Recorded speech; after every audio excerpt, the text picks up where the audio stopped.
दोस्तों, मेरा नाम करण है और यूपी पुलिस के एग्ज़ाम में सामान्य हिंदी का एक प्रैक्टिस सेट स्टार्ट करने वाले हैं। तो इसमें देखते हैं कि कैसे एग्ज़ाम में पूछा जाता है, क्या क्वेश्चन आता है। इसमें हम प्रैक्टिस करेंगे। तो इस तरह के क्वेश्चन आते हैं। सबसे पहले देखते हैं किस तरह के क्वेश्चन आते हैं। इसमें लिखा है कि निम्नलिखित गद्यांश को पढ़कर नीचे दिए गए प्रश्नों का उत्तर दीजिए। तो आपको सबसे पहले इस गद्यांश को पढ़ना अच्छे से। इसको पढ़िए। आग राज कपूर द्वारा निर्देशित पहली फिल्म थी जिसका सिनेमाघरों में प्रदर्शन 1948 में हुआ था और उस समय किसी ने यह सोचा भी नहीं था कि यह 23 साल का नौजवान फिल्मी दुनिया में एक क्रांति लेकर आया है। इस फिल्म में एक नए स्वतंत्र देश नौजवानों की इच्छा की कहानी है जो अपनी ज़िंदगी को नए ढंग से जीना चाहते हैं। इसमें उस समय की 3 प्रसिद्ध नायिकाएं नरगिस, कामिनी कौशल और निगार, ये 3 नायिकाएं हैं।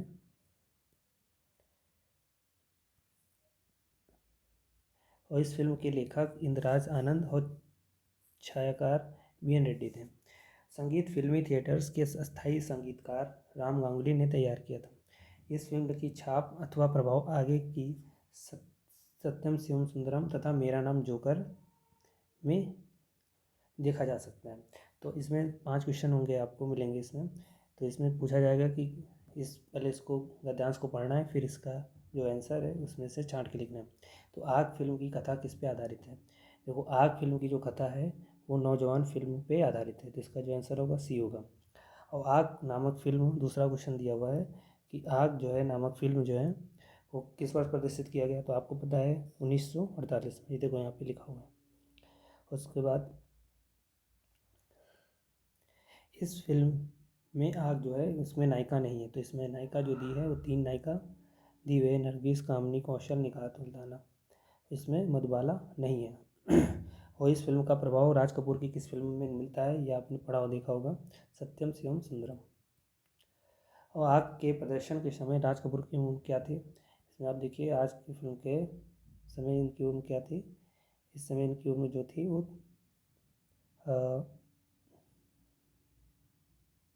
23 साल। इसमें देखो 23 साल दिया हुआ है। और मैगी किस उपभाषा की बोली है? मैगी आपको पता होना चाहिए कि कौन सी भाषा है। ये बिहारी भाषा है। मैगी जो है बिहारी भाषा है। इसमें जो आंसर होगा D होगा। मैगी में 2 भाषाएं और बिहारी जो बोली जाती है वो कौन कौन सी है? वो है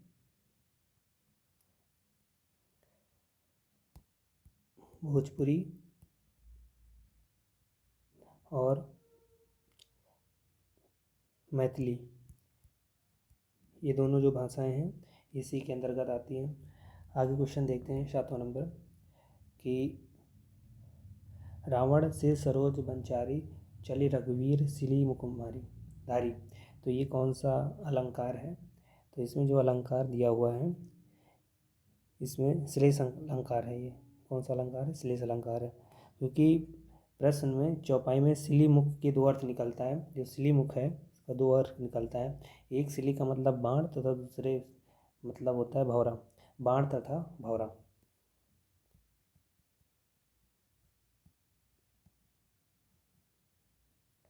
ठीक है, तो ये श्लेष अलंकार होगा। तो इसमें अस्थाई भाव में किस रस में होता है? तो आपको रस के बारे में पूरी जानकारी होनी चाहिए आपके पास। हिंदी तैयार करने के लिए आपके पास भी आदित्य पब्लिकेशन की बुक होती है या हरदेव बाहरी की, आप इनमें से कोई भी एक परचेज कर सकते हैं। ये आपके UPP एग्ज़ाम के लिए काफ़ी मतलब आपको सहायता करेगा। इसमें जो है इसमें जो आंसर होगा C होगा। इसका जो आंसर होगा वो C होगा। और आगे क्वेश्चन देखते हैं 9 नंबर कि गुरु गोविंद दो खड़े काके लागू पाए बलिहारी गुरु आपनु गोविंद दियो बताए। तो इसमें ये किसके जो है इस उक्त पदांश के रचयिता कौन है? तो उक्त पदांश के रचयिता जो हैं ये कबीरदास जी हैं। ये कबीरदास जी हैं। ये बीजक से ली गई है। ये जो है बीजक से लिया गया है।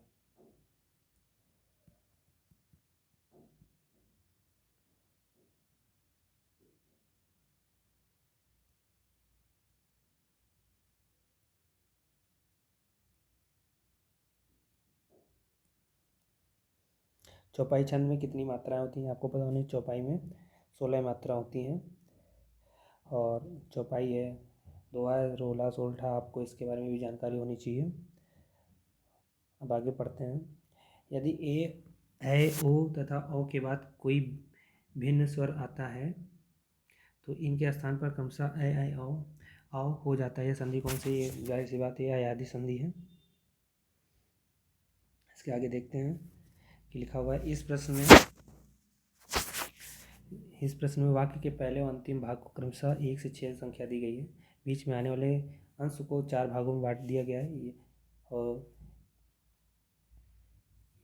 और यह चारों उचित क्रम में नहीं है। इन चारों को उचित क्रम में लगाइए ताकि एक शुद्ध वाक्य निर्माण हो सके। देखो, इसमें पहले आपको पढ़ना पड़ेगा मजदूरों की बस्तियों में।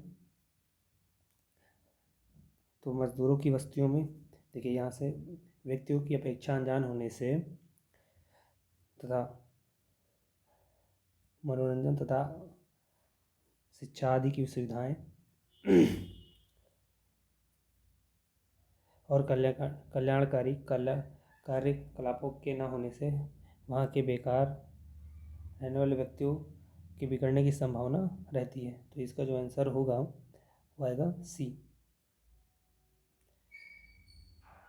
खेत का सही तत्सम क्या है? तद्भव तत्सम आपको मालूम होना चाहिए, उससे रिलेट होता है शब्द से। तो इसको तद्भव मतलब हिंदी वर्ड होता है और तत्सम संस्कृत का वर्ड होता है। तो जो संस्कृत से मिलता जुलता वर्ड हो वो जैसे क्षेत्र, इसका जो आंसर होगा बी। जहाँ उपमेय में उपमान की समानता की संभावना व्यक्त की जाती है वहाँ कौन सा अलंकार होता है? जहाँ उपमेय में उपमान की समानता, जैसे इस प्रकार के काव्य में समानता मानो मनहु, जानो जनहु, जनहु शब्द आते हैं। जैसे आपका मुख मानो चंद्रमा जैसा है, तो ऐसे वर्ड होते हैं। तो इसमें जो आंसर होगा वो प्रेक्षालंकार है। देखिए सुदामा की दीन दशा करुणाकारी के करुणानिधि रोए में कौन सा रस दिया गया है? इसमें जो रस दिया गया है करुण रस दिया गया। देखिए इसमें करुणा के बारे में बात की गई है, तो इसमें करुण रस दिया गया। आजन्म में कौन सा समास है? आजन्म में आपको पता होना चाहिए। आजन्म में आ जो है आ यानी अव्ययी भाव है दिया हुआ है। इसके बाद करें तत्लीन। तत्लीन शब्द में कौन सा सही उपसर्ग का विच्छेद है? इसमें जो छेद दिया है वो डी है इसका आंसर। तत्लीन, तत्लीन से मिलकर ये बन गया है तल्लीन। हंस पत्रिका के संपादक कौन है? तो आपको इसके बारे में जानकारी होनी चाहिए कि हंस और भी बहुत सारी पत्रिका है, जैसे सरस्वती पत्रिका है और भी पत्रिका। इसके जो हंस के संस्थापक संपादक हैं वो प्रेमचंद जी हैं। और गोद में लड़का शहर में भर में ढिंढोरा, मुहावरा का सही अर्थ क्या है? तो आपको मुहावरे के बारे में भी जानकारी होनी चाहिए। जैसे छोटे से शिशु को तलाशना तो है नहीं, अत्यधिक शरारती बालक ये भी नहीं, पास में रखे वस्तु रहते हुए भी चारों ओर खोजना, यही है। तो इसका जो आंसर होगा वो सी होगा। निम्नलिखित पंक्ति में सही अलंकार का चयन कीजिए। पानी विच मीन प्यासी, मोहि सुनी सुनी आवे हंसी। इसका मतलब है कि पानी में जो मीन है तभी वो प्यासी है, वो और भी चीज़ों की कल्पना कर रही है। तो इसमें जो ये अलंकार होगा विशेषोक्ति अलंकार होगा।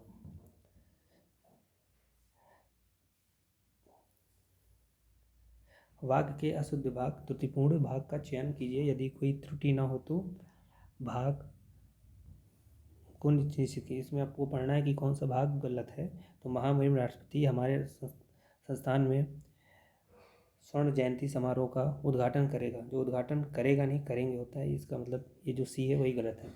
निम्नलिखित में से लुटेरा जो शब्द है उसमें प्रत्यय कौन सा है? प्रत्यय मतलब जो आखिरी में लगा होता है। तो इसमें जो एरा है, लुट एरा, तो लुटेरा। नित्य अनुसार शब्द संधि का विच्छेद क्या होगा? इसमें जो आंसर होगा इसका रीति अनुसार। रीति अनुसार को जब संधि विच्छेद करेंगे तो रीति अनुसार निकलेगा। निम्नलिखित में से शब्दों में से अनुमान का पर्यायवाची शब्द नहीं है। आपको पर्यायवाची के बारे में भी जानकारी होनी चाहिए। तो पर्यायवाची इसमें देखिए बजरंगबली है, पवन सुत हनुमान है, कपीश्वर भी बोलते हैं, लेकिन राम भक्त, इसमें जो राम भक्त है वो नहीं है। ठीक है, तो इसका जो आंसर है वो यही है, सही है। बात करते हैं कौन सा वाक्य सही है। बैल और बकरी घास चरती है, बैल और बकरी घास चरते हैं, बैल और बकरी घास चरता है, या बैल बकरी घास। देखो ये बहुवचन शब्द है तो चरते हैं इसमें होगा। इसका जो आंसर होगा वो बी हो जाएगा। निम्नलिखित में से कौन सा काटने का तत्सम शब्द है? तो तत्सम का मतलब थोड़ा संस्कृत से मिलता जुलता हो, तो 26 का जो आंसर होगा कर्तन हो जाएगा। अव्यवस्थित वाक्य खंडों को क्रमबद्ध वाक्य बनाइए अथवा उचित क्रम में जोड़िए। तो इसका जो आंसर आ जाएगा, इसको पहले पढ़ना पड़ेगा, आपको मिलाना पड़ेगा। तो सबसे पहले करते हैं, इसका जो आंसर है वो डी है। अब देखते हैं, जैसे शुरू से ही आर्थिक और सामाजिक अन्याय को बिना हिंसक विरोध के भारतीय सहते चले आए हैं, यही बनेगा वाक्य।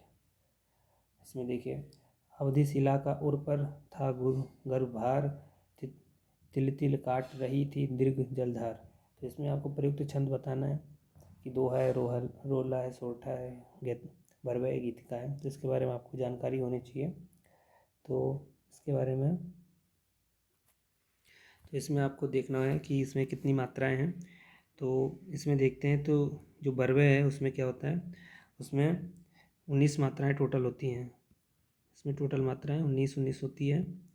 पहले और तीसरे में 12 मात्राएं होती हैं, और दूसरे और चौथे में 7 मात्राएं होती हैं। तो इसी का उदाहरण दिया हुआ है आप। और परुष शब्द का विलोम क्या होगा?